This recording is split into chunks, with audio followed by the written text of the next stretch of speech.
Au Cameroun, le gouvernement veut mettre fin aux malversations dans le système foncier et domanial. Pour ce faire, les autorités ont annoncé l'informatisation du système. D'ici fin 2017, le Cameroun prévoit de numériser 120 000 titres fonciers et créer une base de données de 240 000 parcelles de terrain dans les villes de Yaoundé, Douala, Garoua et Maroua. La numérisation, c'est la traçabilité des opérations. Dans le contexte camerounais, il y a énormément de corruption dans le processus d'immatriculation foncière. Et le gouvernement se saisit de ce dossier parce qu'il faut qu'une réponse soit apportée. La réponse, elle est administrative, mais l'impact est économique. Parce qu'aujourd'hui, les investisseurs ont besoin de terres disponibles.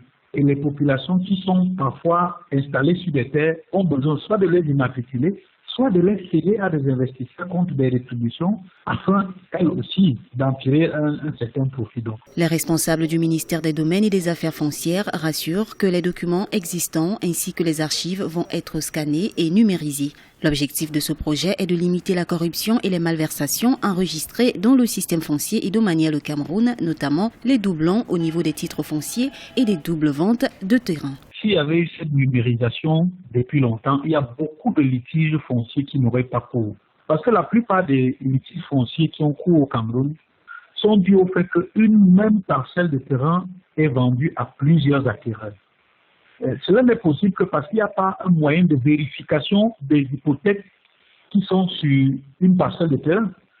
Vous ne pouvez vérifier que de façon manuelle en allant au cadastre ici, en allant dans une chefferie là-bas, etc. De nombreux scandales d'indemnisation liés aux expropriations pour cause d'utilité publique dans la ville portuaire de Kribi ont été cités dans la presse locale. La numérisation ne se limitera pas seulement aux titres fonciers. Le projet vise aussi l'informatisation de tous les services et procédures qui touchent à la terre, aux biens et à la protection des personnes.